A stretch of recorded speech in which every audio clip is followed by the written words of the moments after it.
The Wednesday week is sponsored by the Riverside Cafe, new outside bar now open on match days.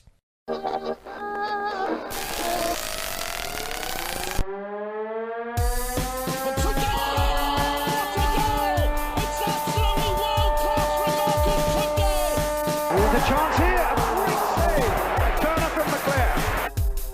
Mike Hunt, a terrific goal by Sheridan. Brexman against Jones. Get in. You could have two goalkeepers in there that would have trouble with saving that. Hello there, ladies and gentlemen, and a very warm welcome to the Wednesday week, the Sheffield Wednesday podcast. I'm Lord Hillsborough, and with me online, first of all, we have Mr. Marriott. Hello there, old bean. Great excitement. This evening I have baked for the first time ever today. Oh, what have you baked? Not anything nefarious, is it? This is really good. I've baked salted caramel blondies. And I made the salted caramel myself from scratch. Now, I know what salt is, I know what caramel is, and I have a clear idea what a blondie is, but a blondie is it's all in the same pot. It's like a brownie, but you kind of make it with white ingredients. So it's white chocolate and lighter coloured sugar and all that kind of stuff. Have you been Almond rather and bored? pecans and look, it's nice. All right. Have you been bored during the international break, Colby? No. This is for there's a reason for this because we're having a bake-off at work tomorrow. So this is my entry, even though I'm one of the judges, so I can't actually win. So I've slaved over this for 3 hours for nothing. Were you wearing anything else other than an apron? I wasn't even wearing an apron, my lord. Oh my God! Pictures in my head. Get out. I'll send you a photo, Rich. Again, another. We've got Rich Davies on the line. Rich, being on the W. Good evening, my lord. I'm fantastic. Thank you very much. I haven't got anything as exciting as James has got, apart from I've got a nice bottle of beer sat in front of me. And it's actually a Sentinel brewery one, which is a fairly new brewery in Sheffield, and it's a Cologne Kolsch. There we go, James, one for you. Sounds very nice. I'm on, this is by the Brew Foundation, which is a Sheffield brewery, and they're obviously very close because they have a van that's always parked on my street, so I think they actually live on the same street as me. It's called for delivery then. It's called First Light. Customer It's an base. American pale. There we go. Beer news brought to you by the Wednesday Week.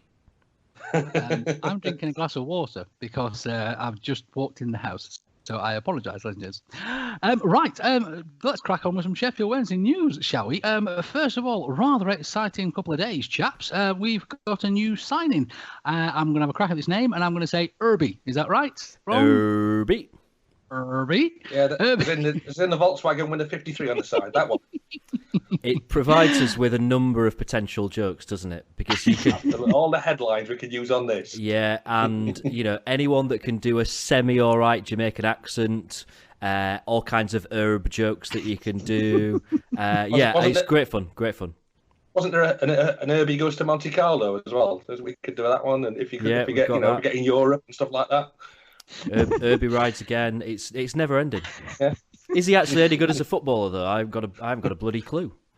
Looks like he's got a good CV. Yeah, absolutely. CV is long as around playing for top European clubs. It's all well and good having the japes and everything. I mean, first of all, let's not be flippant about this. This was a complete surprise to me. Did anybody else see this one coming? No, it kind of been knocking around on Twitter, hadn't it, for about 24 hours. But yeah, somewhat came out of the blue, and it's great. It's really good. It was only less than a week ago where we were recording last week's podcast, and I said then the only thing that I'm disappointed about is that we've not got that cover at left back. Well, less than a week later, and we've got that now. We've sorted it, which is brilliant. We've got 2 players for every position. He does have a good pedigree. I've heard his name, but I don't know a lot about him. But considering it's someone that I've heard of, that means that they've got to have done something in their career. And it sounds like he's got a decent track record and could be really good for us. 30 years old, which is it's a decent age for a fullback. That's all right. I've got to say the only thing that I'm just a little if I'm disappointed about anything, I just thought that him talking about being one of the high earners within the club and he's on a par with some of the other players. Just a bit silly, really. I just don't really see the point of that. And also, I'm like, it's when he came to training for the first time, did they all sit down and go, right, how much are you on then? How much are you on? How would he even know that? Like, it just seemed a bit odd and a bit silly, bit daft.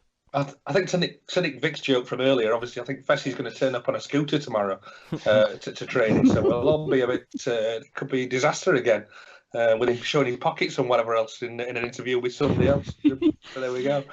But I think we'll see a lot more of this in football now. I think with there being no loan window anymore as such, players who are out of contract or have literally let the contract year run out or they've been released, I'll get picked up. I think Rotherham has done something similar today with Dexter Blackstock, and so I think we'll see a bit more of this. And it was interesting today to see on LinkedIn when I was looking on there, Nathan Tyson, who I think we were linked with donkeys years ago, and he ended up going to, was it Forest before us, something like that, I think. He was touting saying he was out of contract and touting for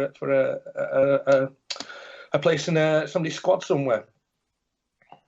I mean, going back to the wages thing, I mean, yes, it's silly to talk about, but as we've heard, obviously, with the Fessy situation, etc., it is a mark of respect amongst footballers, isn't it? Now, obviously, with the pedigree that this chap has got, and obviously being an international player and playing for big teams, is this a way that he could let the footballing world know that maybe he's not stepped down to essentially a second division club, if you like, and just saying to the world, look, I'm still got my money, I'm still who I am, and just remember that.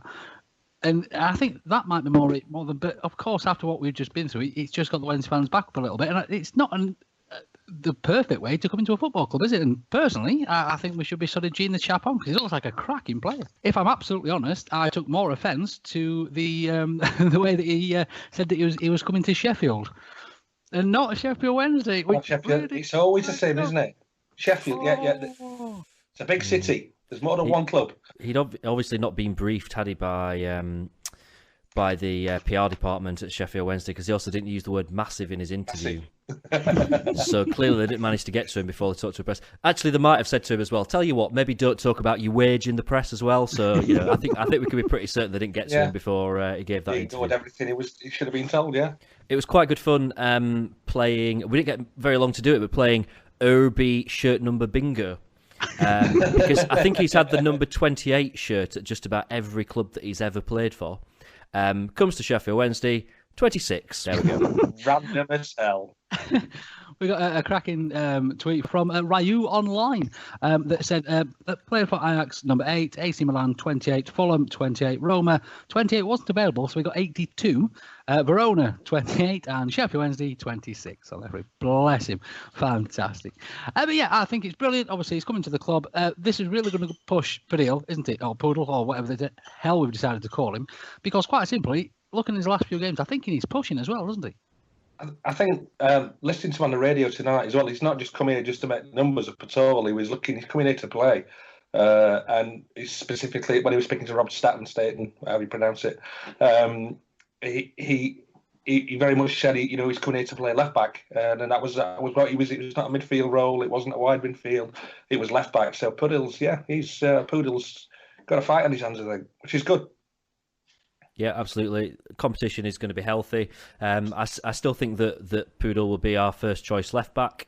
But if Urby gets a chance, then he'll grab it with both hands and rightly so. I think you're unlikely to get through a full season being able to play the same left back all the way through. You pick up injuries, you get that fixture congestion where you need to make a few changes, and we know that Carlos likes to do that, particularly over like Christmas and busy periods. He does like to give players a bit of a rest, so it's great to have someone that certainly on paper is going to be good enough to come into the team whenever we need them to. Absolutely. Welcome to the club, Urby. Oh, boy. Now, of course, we've had these players coming in fantastically. We have had a bit of an issue with one player that possibly wanted to leave, possibly wasn't allowed, possibly chose not to, possibly a bit of a chuff-up, actually, wasn't it? Probably should have shut up, yeah. Yes, it's not been the most lovely of times for Mr. Dialna, has it? But again, it's one of these where I struggle to speak badly of anybody that plays for the club, anybody that's pulled on the shirt previously. I struggle to speak badly about, but he's chuffed up good and proper here, old Claude, hasn't he? I mean, we did all see the little tweet he popped out after Leeds game, as we mentioned last week, saying, hope everyone has a great weekend, after we just lost Leeds. And then, of course, we had this other nonsense on Instagram where he's popped a little picture out there as well. And after that, it just all got a bit silly, didn't it? He's just a bit of a pillock, to be honest, isn't he? You just don't. If you're a footballer, there are just things that you don't say in public and you don't talk about in public, and he should really know better. It all depends on who you believe, doesn't it? Because his people are saying that he wanted to leave, but they wouldn't let him. The club are saying, or a source at the club saying that it was Dielna and his representatives that pulled the deal because they wanted a permanent deal, not a loan deal. I don't care. I mean, the thing is, he's not going to play for the team, is he? He's training with the academy players. He'll get some game time for the under-20 whatevers, but he's not going to be in the first team. So I just want him out, to be honest. I want him gone. And I think that, as Rich said earlier, it is going to become a lot more commonplace now that players will be released within their contract in order for them to go to a new club without a transfer fee, because there's no other way of doing it. And I kind of hope now that that's the way that it ends up with Dielna. I just think that he's not really someone that we want around the place. He doesn't want to be here by all accounts. So let's try and help him find a club that he can go to and release him and get him gone. Couldn't agree more, James. We don't need any kind of disruptive influence around the club, and I think quite clearly you get that impression that that's probably how he is at the minute. He's pissed off and he's let everybody know, but just time to. I'd cut his losses on that one, if I'm honest. Yeah, absolutely. So, yes, Claude, I'm sorry, Urby, but you've just been a bit of a pillock.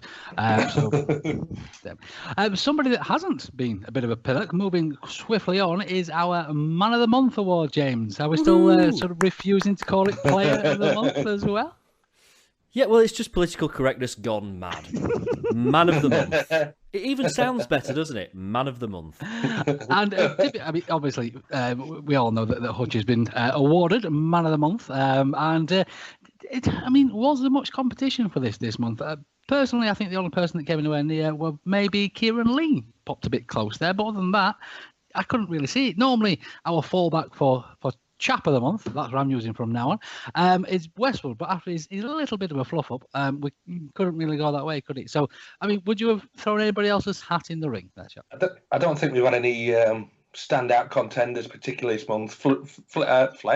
Hutch has been pretty, to move to the back. He's been really solid there. We hadn't let many goals in until latterly, but I think he's probably the one that, I'm not going to say best of a bad bunch, but he's the best of the one that how we've played so far this season. Yeah, I voted for Hutch, and it is kind of hard to see how anyone would vote for anyone else. Having said all of that, I think that Tom Leeds had a decent start to the season.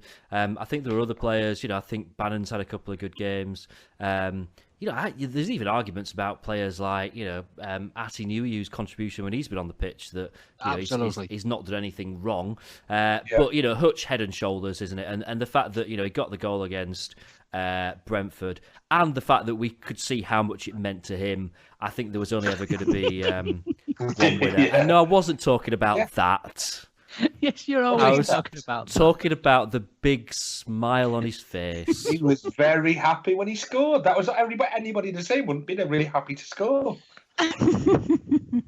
Yeah, so well done, Hutch. All been fantastic. Of course, it makes a change from obviously the usual. I think it was more or less every month last season that Fessy got the award, but obviously wasn't going to happen this month, was it?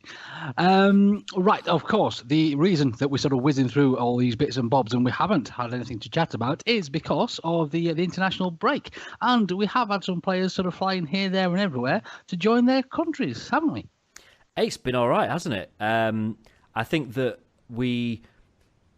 how can I describe this? We maybe followed the Scotland game with interest.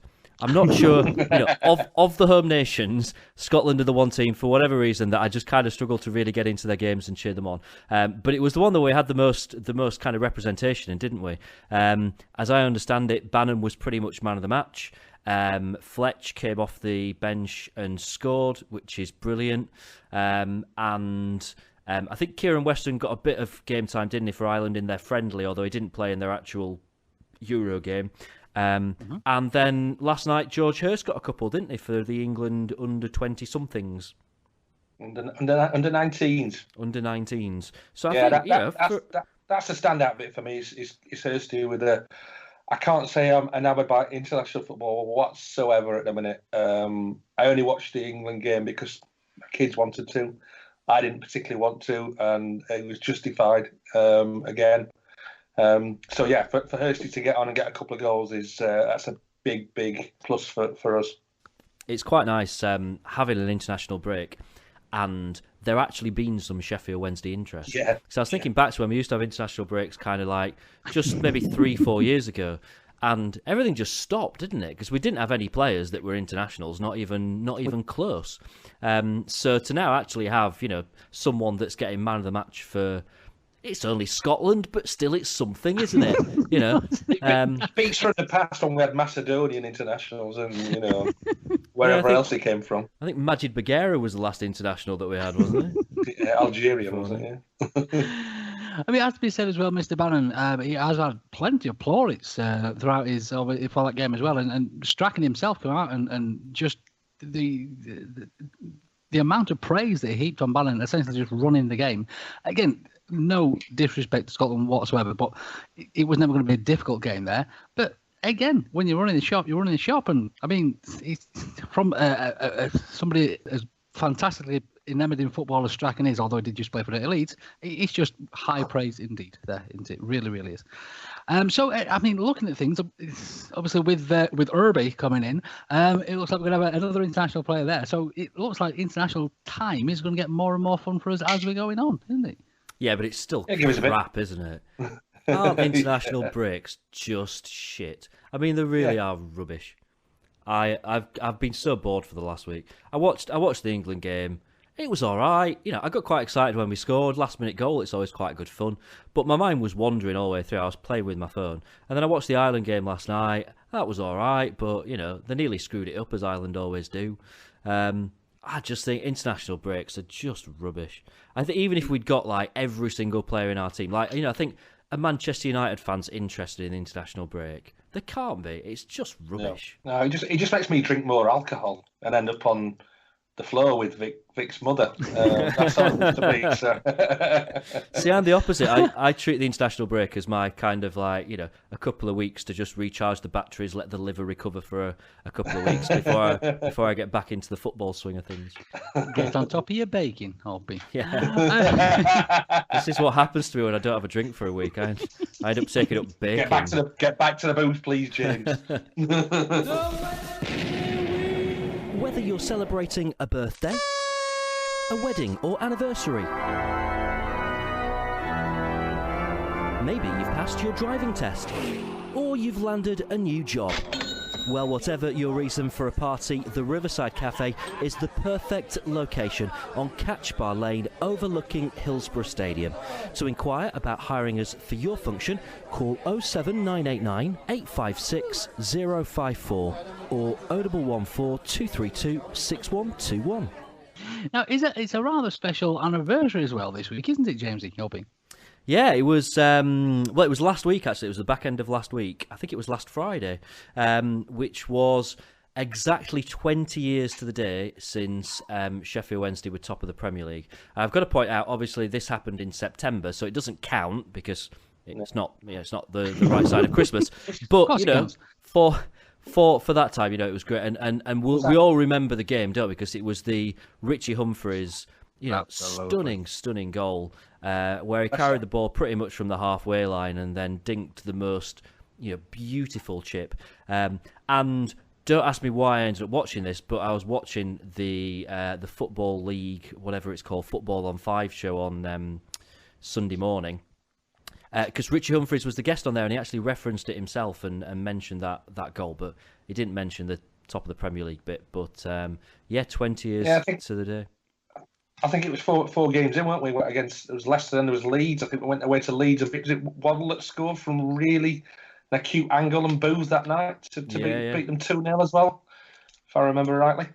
back in the olden days, boys and girls, when we didn't have things like camera phones or Facebook or Twitter, back in the olden days, we had something called teletext, which was a wonderful invention. Do you remember Bamboozle? Oh, of course. Yes. How could you possibly forget it? And then when you got the question wrong, you had to start all over again.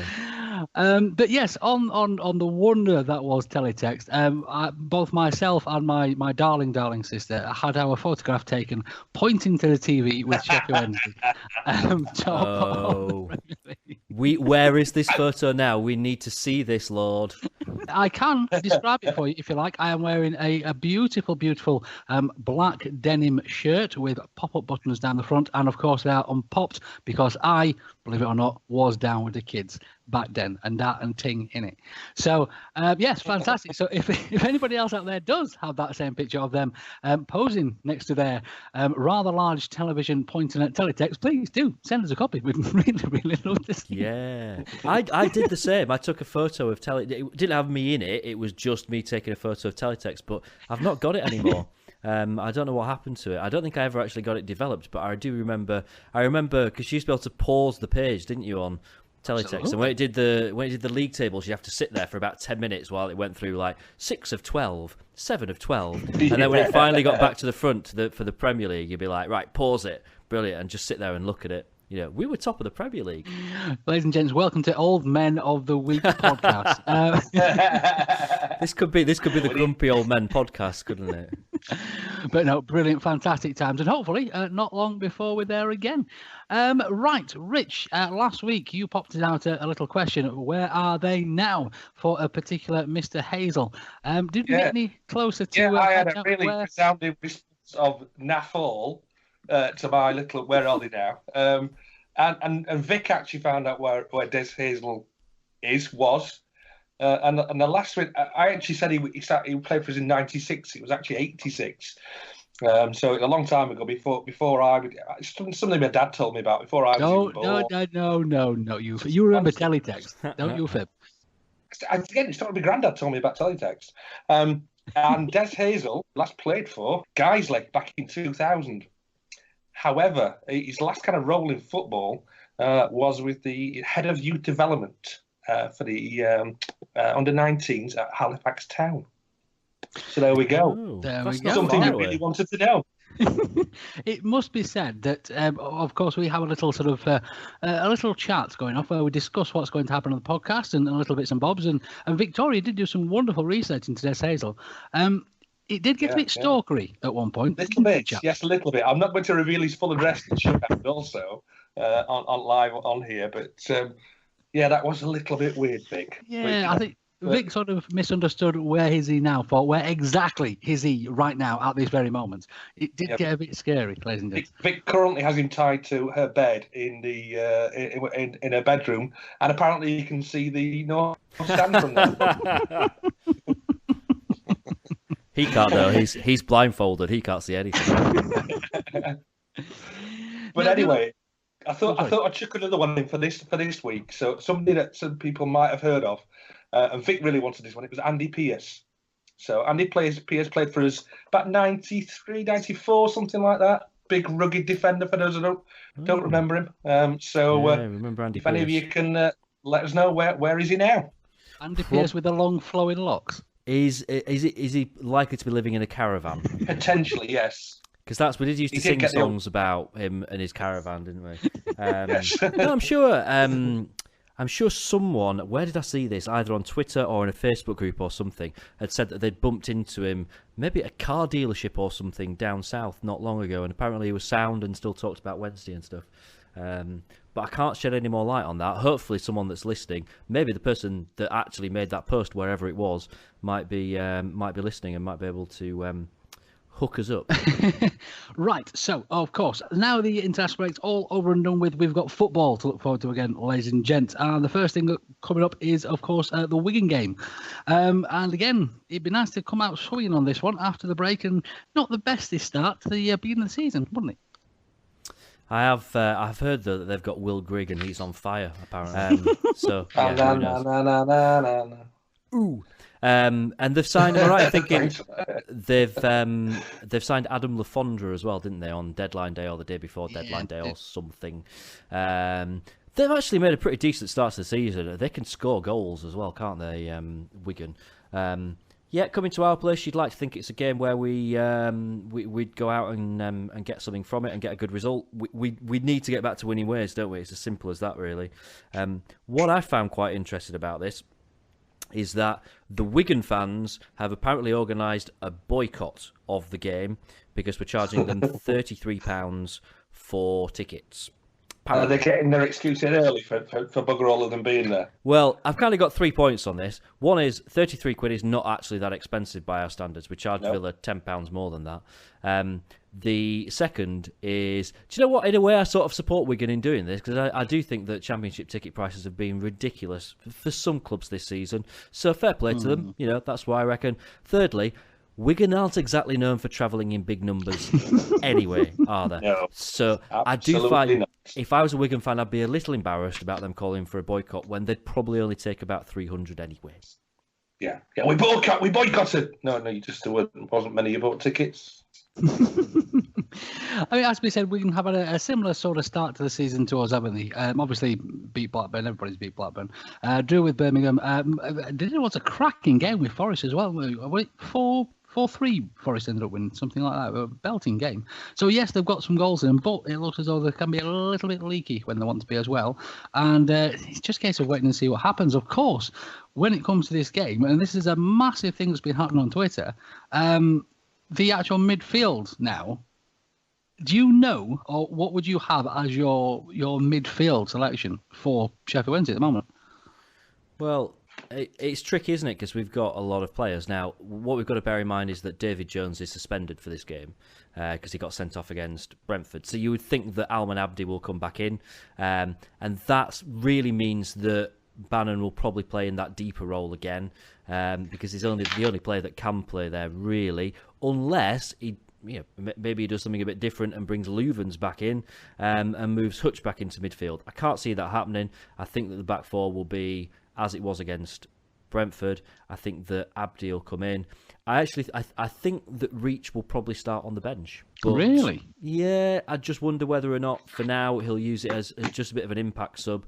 He'll have done some training over the last couple of weeks, but he's not played much football of late, has he? So I think he'll be on the bench, which means he'll play because I'm always wrong. I really don't like seeing Bannon in that deep role because he's so much better when he gets up and down rather than sits and covers that back four and turns that back three.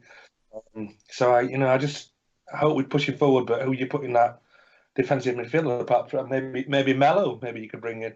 Who's that? Sorry, Mello. Who is this Mello you speak of? No, it's just some name I've seen on our squad list.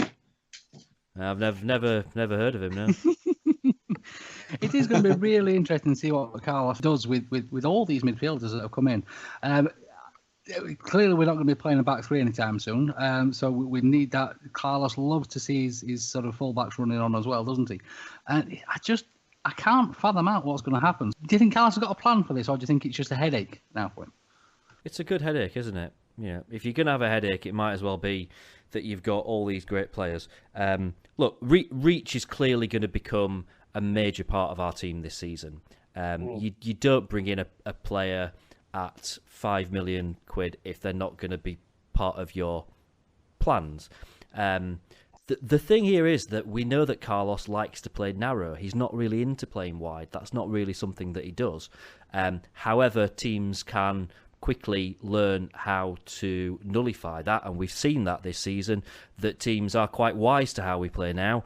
And if we're having a game where playing narrow is not working, at the moment we don't really have much in the way of options to change it and play in a different way, which is what makes me wonder whether or not Reach, certainly at the start, will be on the bench, and that he will be an option if things aren't going the way that Carlos wants them with his first choice formation, that will change it and will play wide, and hopefully that will work if plan A doesn't work. Absolutely. And once we've beaten Wigan, that's my glass half full, we move on to Bristol, who have had a brilliant start to the season, haven't they? I know, James, I know the rules about not looking at the league table at the moment on there. I absolutely understand that. You've just done something there. Yeah, I noticed that as well. You complained about. Yeah. You said Bristol, and you complained about Sheffield earlier. Yeah. Two teams in Bristol. I don't care about other teams. I care about my team. Bristol can be called Bristol. They've had a belting start to the season. They've picked up some good points. Obviously, they faltered against Newcastle and Norwich. But again, is this something we need to be worried about? Or is it a case that we really need to come out swinging against these teams and really crack our season on? It's another game that you would like to think we would, on paper, we can win it. We can win any game this season. You'd like to think that we've got enough to be able to get 3 points from both these games that we've got coming up. Bristol City are no mugs, and they've recruited wisely. I've always had a lot of time for their manager. I think that Lee Johnson is, he's a young manager. I love the way that he speaks. I like the fact that he's not bothered about being centre of attention. He kind of goes about his business relatively quietly. I think he makes a lot of sense when he talks about football. Got a lot of time for the guy, and I think he's doing a really good job there, and he's just kind of getting on with it. And Bristol City are a club that, they're not kind of waving their arms around like, look at us, we're a contender this season. They go about the business relatively quietly, and I think they've actually assembled a pretty decent squad there. I don't think it will be the game that we had last season against Bristol City on the first day of the season, where we were kind of all over them and it was just a matter of when. I think they'll give us a damn good game next Tuesday. But, I think this is the point now, off the back of the international break, where we get into our swing. And it doesn't really matter who we play from this moment forth. We get into our swing, and we, like we were for Pires last season, we shouldn't be fearing whoever we go out and play. It doesn't matter who they are or what they've got or anything. Carlos will come up with a game plan and all that. But, if they score 3, we'll score 4. That's how we should be working from now on. Yeah, absolutely. It's it harks back to the days, I suppose, when you looked at a bit like how Kevin Keegan played with Newcastle. That will score one more than you, and as much as I like that football, sometimes it kind of just leaves you. It's exciting football. Let's put it that way. Even though it does the squeaky bum cream that Lord Hillsborough has copious amounts of packed away, which comes out. Should always have a little bit in your pocket just in case. You never know when you're going to need your squeaky bum cream. Speaking of which, they have got a cracking young chap on loan from Chelsea, haven't they? A young lad called Tammy, I believe he is, and he's been on fire as well. So it's going to be a really, really, really odd, interesting game. And to be honest, I think these next 2 games are going to be sort of a bit of a benchmark from what we can expect for this season, because we all expected to come out absolutely flying, didn't we?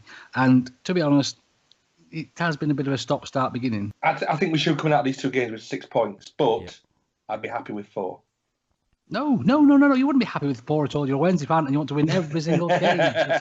Never, ever say we'll be happy with a point. No, shove that. Outdo them all. I think 6 points is absolutely essential. I think now is the time where we've got to make a real statement about what we're aiming for this season. What we're in the market to do this season. Because at the moment we are, our form is mid-table at best, and if you get left too far behind, then you can't make up that ground. And we missed out because of this last season. We can't afford to do it again. So, we've got to start winning games, and we've got to win our home games. And neither Wigan or Bristol City are teams that we should be thinking we've done well to get a point out of playing them at home. It's got to be 6 points. Got to be. That's the spirit, Albie. That's the spirit. If not, I'm going to smash the lot up, I can tell you. Smash lots up. Yeah, these salted caramel blondies are going out of that bloody window if we don't get 6 points. Yeah, they won't last that long, will they? Oh dear, James is back on the ale. Right, so moving on then. Has anybody got any little bits for this evening? I have a couple. One of them is going to make us feel really old again. It seems like we've had a proper nostalgia night tonight. But have you seen the clip that's been doing the rounds? I've only seen it on Facebook. I don't know if it's been going around on Twitter as well. Which is I think what is it, like 18 years later, Di Canio versus Winterburn, take 2, where they were they've obviously played in like some kind of charity game in the last few weeks. And a brilliant moment where Winterburn, I'm not absolutely sure whether Winterburn brings down Di Canio or Di Canio absolutely throws himself halfway across the field to avoid the tackle from Winterburn. But they kind of square up to each other, and it was a bit of a heartback, a bit of fun to the incident that we'll remember well from the game in, when was it, 98, was it? Something around there, where Di Canio was sent off and pushed the referee over and all that. You've got to see the clip to really kind of appreciate it and understand it. It's really good. Have a little search for it on Twitter or on Facebook, and you should be able to find it. So that really made me smile. Nigel Winterburn, the only man to shit himself twice on a football pitch. Bless him. And then the other thing is that me and our latest recruit on the Wednesday week, Richard, who is our video guy at Editing Rich on Twitter, we went out socialising on Saturday evening, which was great fun. We went to the Pedlar's Night Market at Kelham Island, and there I was enjoying my grilled cheese toastie, because I've gone vegetarian for a month, which is a different story that I don't want to talk about. We know. When someone comes up and goes, "Are you that guy from the Wednesday week?" And we had a listener. We had a listener who was at Kelham Island, who I don't know if he actually recognised my voice, because I'd had a few drinks and I was probably being a bit louder than I thought I was, or what. But his name was Josh, and I had a few drinks, so I forgot to ask him what his Twitter handle was. So I can't tell you who he is. Josh, drops a line, say hi. It was lovely to meet you. It wasn't Josh with a slight bit of stubble, was it? I'm going somewhere because I know a Josh. I should be able to answer that, but might have been. This is James that can't remember the fine points of the football game that he goes to watch every single week, so he's not going to remember if some chap had stubble. I wouldn't imagine. I'm just going somewhere because it's something that Vic knows as well as me. So give me his name, Josh. Hang on. Might not be needed to stick out people's surnames on the podcast, just in case they're not too fond of being found. Well, not mention Josh's surname at all again. So that's Josh. Yes. Right, just searching now. I'll get back to you on this one. Now, it does have to be said, we did have a bit of a charity match at Hillsborough there, didn't we? Some of the legends came back. Hursty, Waddle, Shez was there as well, along with people that sort of, I don't want to say paid for the privilege, but donated, shall we say, for the privilege of playing at Hillsborough as well, which I think is fantastic. I've seen a few sort of photographs and things popping around on Twitter, and it does look as though a fantastic time was had by all. I think it was for St John's Hospice, so I do hope they made plenty of money as well. Here's a question. Where would you find all of the following in one place? Chairs, tables, beer, Vic, James, more beer, Dick Yow, Eddie, more beer, and the rest of the Wednesday week gang. That's right, it's the Riverside Cafe's new outside bar. All of your favourite lagers, ciders, soft drinks and hand pump ales are now available outside. Come and see the gang and give it a try. The Riverside Cafe's new outside bar, now open on match days. Right then, ladies and gents, does anybody else have any other little bits on that for us? Well, the only thing that we've not really talked about so far this evening is a couple of relatively important birthdays that we've had in the last week. So our home, Hillsborough, as in the football stadium, celebrated its... Is it an it's or is it a her? Should we say it's a her? Her, yeah. Celebrated her 117th birthday. Which was brilliant. That was earlier in the week, and then our glorious football club itself was 149 years old. On when was it? Was it on Monday? Was it? No, it was before that, wasn't it? Sunday, September the 4th. There we go. So on Sunday, Sheffield Wednesday turned 149, which means that we've got 1 year to get into the Premier League, or we're stuck. It's all going to go to pot. And it's also just to wear my other hat, Harlem FC's 156th birthday on the same day as well. No one gives a shit about them, Rich. Forget that. No, they don't. On September bloody 4th too. But anyway, it was, of course, Mr. Milan's birthday as well, wasn't it? This week too. It was. Is he older or younger than Hillsborough? I'm not really sure. I'm only messing. Happy birthday, Milan. And of course, it was Zhao's birthday as well, wasn't it? So this week's cost me an absolute bloody fortune in birthday cards. It's been ridiculous. You've been speaking to somebody rather special about all this as well, haven't you? Yeah, well, as it's turned out, the timing of the international break was quite good in the respect that I caught up with a couple of guys from the Wednesday Cricket Club. Now, anyone that knows anything about Sheffield Wednesday will know kind of like the history of the football club coming from the original incarnation of the Wednesday Cricket Club. So I caught up with a couple of the guys to find out a little bit more about it and have a bit of a chat. A couple of things just to mention at this point. One is I apologise for the rather noisy dog in the background for the first few minutes of this. See if you can spot it. It's not like you can't miss it. That's no way to talk about anybody's wife, James. That's awful. It wasn't my dog, by the way. And the other thing is actually since we did this interview, I'm absolutely delighted to say that the guys have now secured the championship, so they have won their league, which is brilliant. So you'll hear us talking about the fact that they need, I think it was 2 more wins to secure it. Well, in actual fact, the only team that could catch them lost at the weekend, so that means that they are champions. And you'll hear as we get into this about just how much success that they've had since reforming the Wednesday Cricket Club, which is absolutely astounding, to be fair. And of course, ladies, while you are listening to this, obviously Rich mentioned that it was that other club in Sheffield's birthday as well, Halmont, of course. And there is a little bit of a point to the fact that our football club might actually be a little bit older than that one, and there is some little bits of proof popping out there as well. So just keep your eyes out for that. We are going to leave you with this, ladies and gents. So just before we go, Rich, if people do find you over there on Twitter, where can we do that, Urby? They can find me at Dickie Owl. Well, I will mostly spouting lots of crap, and as there's a match this weekend, there won't be as much alcoholic frivolities. Yes, there will. James Albin, can we see a tweet of your baking as well?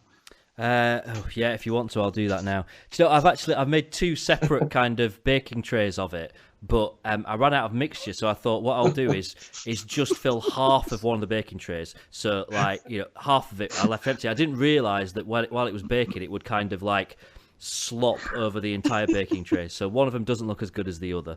But yeah, I'll do that post. So if you want to find the Wednesday week does the Great Bake Off. Yeah, we need to do this, like the Great Wednesday Week Bake Off. We should do it. So if you want to see that photo at James Marriott, obviously football's back this weekend. So me and the guys will be in the Riverside Cafe, the official home of the Wednesday Week, on Saturday from probably about lunchtime. And it's worth popping along if you never have done before, because my slightly crazy uncle from Dubai is coming for a drink as well. James's crazy uncle. Who wouldn't want to see that? Crikey. Of course, if you'd like to get me over there on the Twitter, you can do that at Lord H. That's L0RD_H. You can get all the podcasts at TWWcast. You can find us on Twitter, find us on Facebook, find us on the YouTubes and everywhere else as well. It's been a pleasure, as always, ladies and gents. We shall leave you with our chat with the chaps from the Wednesday Cricket Club. Be good, be safe, and we'll see you real soon. I'm Michael Laycock. I am a player with the Wednesday CC, formerly the captain of the Sunday side, but I had to relinquish that this season, which hasn't necessarily been a bad thing, as the team's continued to go on from strength to strength. So, and you have had other things on your plate this season, haven't you, mate? Sort of getting married and all that sort of action. Yeah, wasn't quite able to commit to playing every Sunday, unfortunately. But you've got a 100% record in terms of promotions. 1 season, 1 promotion. Exactly. Can't argue with that, mate. And my name's Sean Fenelon. I'm the sort of club secretary, chairman, club captain sort of thing. And we both, Michael and I, have been there since the very beginning, or the re-beginning, if you could call it that, because the club was reformed in 2011, partly as a sort of an attempt to make sure that we kept the name of the Wednesday alive, because I'm sure, James, you'll remember it was rocky times back in 2011, and this was round the Lee Strafford era, and a few people who were into cricket and into Wednesday decided that it was probably as good a time as any to reform the cricket club after an absence of 87 years. 1924 was the last Wednesday cricket club game. And we waited 87 years to win another one. Wow. I mean, I can't imagine there's anyone that's listening that won't kind of know the history before that, really, of the connection between the cricket club and then the football club. But if there is anyone that maybe doesn't know the story, can you just give us like a very kind of brief history? Well, I mean, even the day 1820, which is when supposedly the Wednesday Cricket Club was first formed, that's disputed actually, because there's a bit of evidence to suggest that it might even have been 1815 or maybe even 1816. So there's a question mark as to whether or not we're actually in our 200th anniversary now. But all the records pretty much show that Wednesday was established as a cricket club in 1820 by a group of predominantly bankers, and I'm not using rhyming slang there, by the way, whose day off of the week was Wednesday, and as a consequence, that's why we call the Wednesday, simply because that's when they wanted to play cricket, and 47 years later, in an effort to keep the cricketers fit during the winter, the cricket club decided to form a football club to keep the cricketers fit. So the plain fact of the matter is, in terms of the footballing history of Sheffield Wednesday, no cricket, no football. It's actually as simple as that. And the original Wednesday Cricket Club played at Bramall Lane actually before the football club did, which is another sort of weird fact. And one thing that we found, we sort of got in touch with a guy in Ireland whose grandfather was a Wednesday player around the turn of the 19th, 20th century, and he brought a cap over from Cork, where he now lives, and this cap had SWCC sort of on the front as the crest. So another sort of weird fact is that the cricket club was actually called Sheffield Wednesday Cricket Club before the football club was, because the football club didn't adopt the word Sheffield until the 100th anniversary of Sheffield as a city in 1928, for the last time we won the league as a football club. So we've been in, we're coming up for 200 years, and I think that's something that Wednesday as a football club perhaps should celebrate, because there aren't many sporting clubs in the world who've been around for 200 years. In 2011, as I said, a group of cricket-loving Wednesdayites decided to have a go at re-establishing the club, and we reformed, and the first league that we played in was the Sheffield Alliance Midweek League, which ironically plays on a Wednesday evening. So the first season we just played on a Wednesday evening, and then the second season we decided to look to have two sides, a Sunday side and a Wednesday side. And ironically, last Sunday was the 4th anniversary of the first Sunday game that we won, because I think it's fair to say our first Sunday season was pretty difficult, wasn't it, Mike? Yeah, it was very much the side on a midweek kind of got off to a great start, and was winning, and then unfortunately the Saturday side was a bit more of a scratch team, based on kind of probably a bit more peripheral players and people who had a bit more time on a Sunday to be able to spend an afternoon playing cricket. But because of that, I think it helped build a great core of players. And although we had an atrocious first season, only winning one game and being roundly beaten in the majority of others, we built up a really good rapport and team spirit.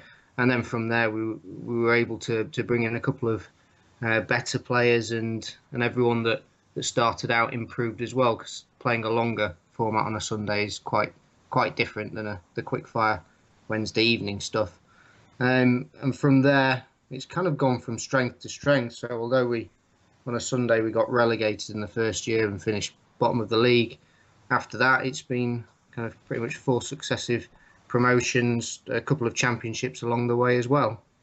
Yeah, and we've actually only lost 6 games since 2012, which is sort of quite incredible in lots of ways. We've not managed to do a full season without losing yet, but we've been near. I mean, I think we were quite near last year, and we've only lost once this season, and we managed to get promoted with 3 games to spare this year, which is pretty good going in any league. And we've gone, as Michael's just said, we've gone from Division 7, which was the bottom division, to 3 in 4 years, and that's sort of testimony, as Mike said, to the camaraderie amongst the players, and we've had a fairly strict but unofficial no knobheads rule since we started playing, and it doesn't matter how good you are, if you're a knobhead, then we really, we're not that interested in you playing for us. And with cricket, there's always a way of finding out who's got a bigger ego than their ability.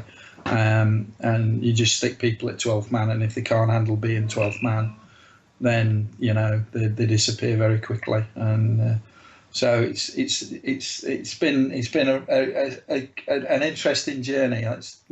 Let's be fair, it's been good fun as well along the way. So how many people have you got involved with the club? Well, in terms of squad of players, there's a squad of 31 for the Sunday side, and a squad of a slightly smaller squad of 26 for the midweek side. And obviously there are a lot of players who can do both. And we've also got a fairly strong relationship with another Sheffield cricket club called Richmond, who play on a Saturday, and there's a strong chance that next season we'll do something with Richmond where we share a team, like a development side.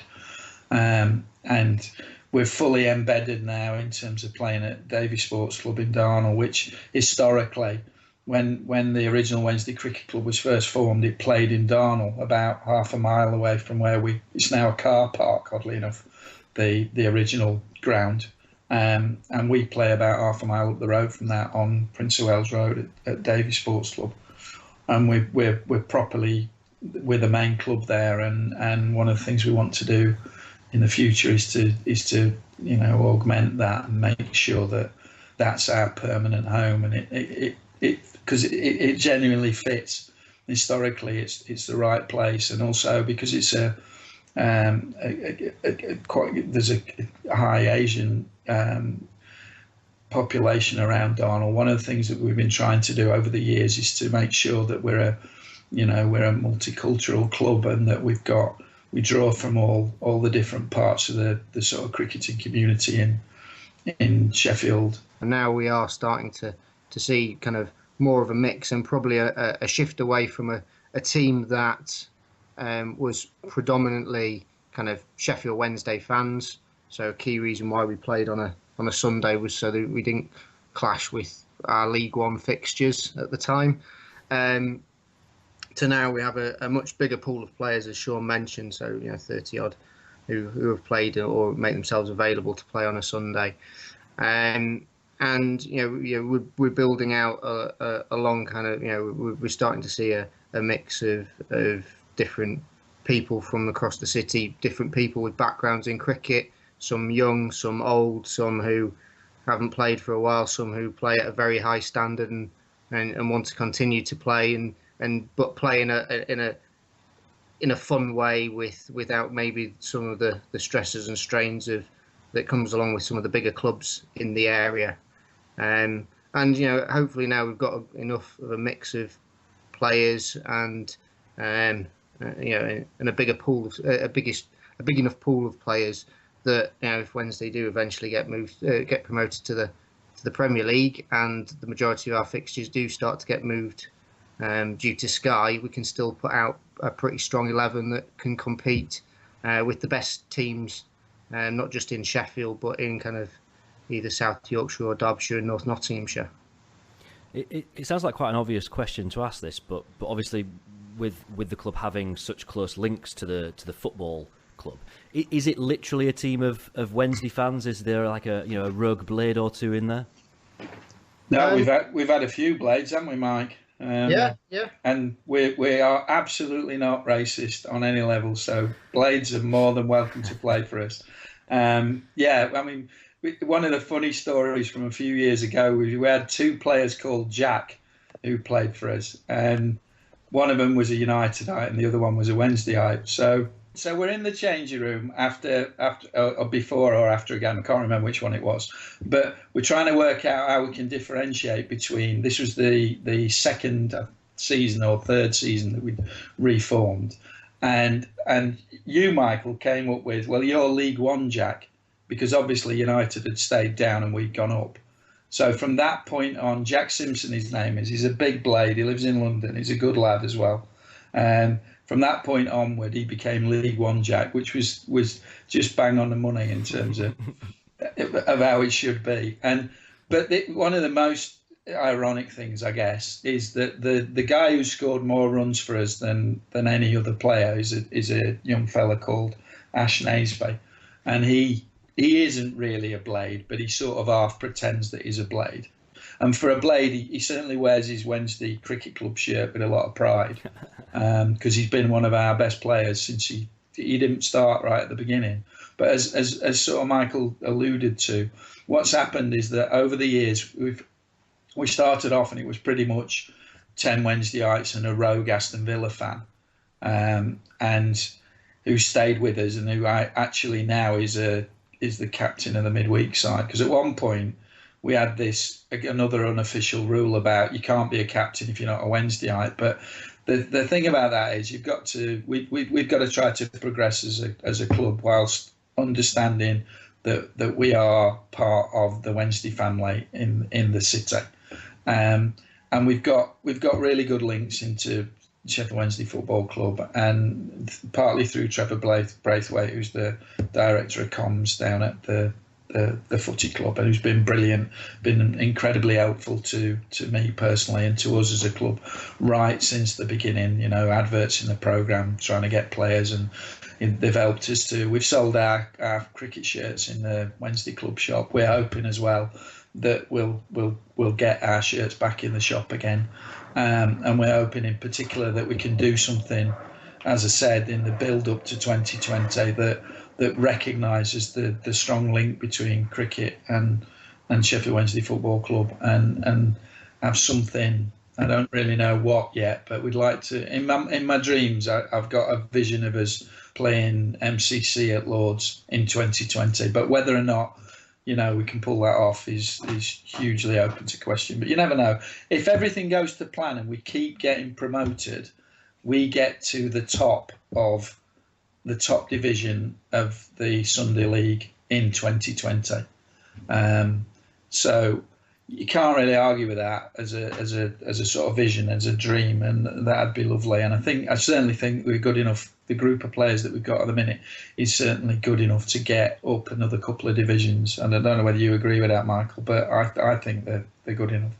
I think if we're able to keep adding, the one or two good players, and every year everyone improves as the standard improves, then there's no reason why we can't get a few more promotions along the way. What do you get in terms of crowds? Do you get many people coming along to watch? We've got a hardcore of about 6 supporters. In fairness, though, we've got a guy called Alan Barr, whose daughter Annie Barr Grant. She's all over Twitter in terms of as a proper Wednesday. She lives in Coventry, and her dad lives in Nuneaton. And her dad and her mum, they're like our hardcore supporters. They even came up for a game that was called off. And obviously nobody had told them, and so they drove all the way up from Nuneaton to Shirebrook in North Derbyshire for a game that didn't get played. And since then, what I've done, our supporters are now on our text list, just so that they don't travel. You know, can you imagine Wednesday doing that? We'll put all the fans on a text list, and we'll text you. So if the game's off, we're texting you.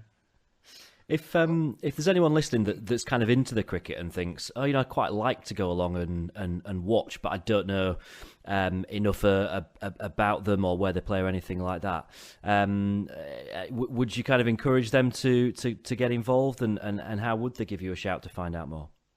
Yeah, I mean, there's loads. We've got a Twitter account. It's at the Wednesday CC.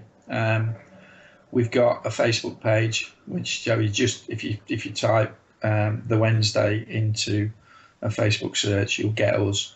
All our games are, as I said, all our home games are at Davy Sports Club. We only play at Davy between June and August, because Davy is a football facility as well. So we're almost completely out of season. Ironically, the year that we didn't do very well on Sunday was the only year when we had like a little fixture list printed off, which we handed out in the Wednesday Out Lounge. I think we probably got about 20 people over the course of the season turned up. So it wasn't the best 50 quid we've ever invested in. But yeah, I mean, club cricket is very interesting because it's if you go back to the 19th century, you can see lots of paintings, obviously, in those days of cricket crowds with loads and loads of people there. In fact, in the main bar area at Davy Sports Club, there's a painting from 1829, which is of the original cricket club.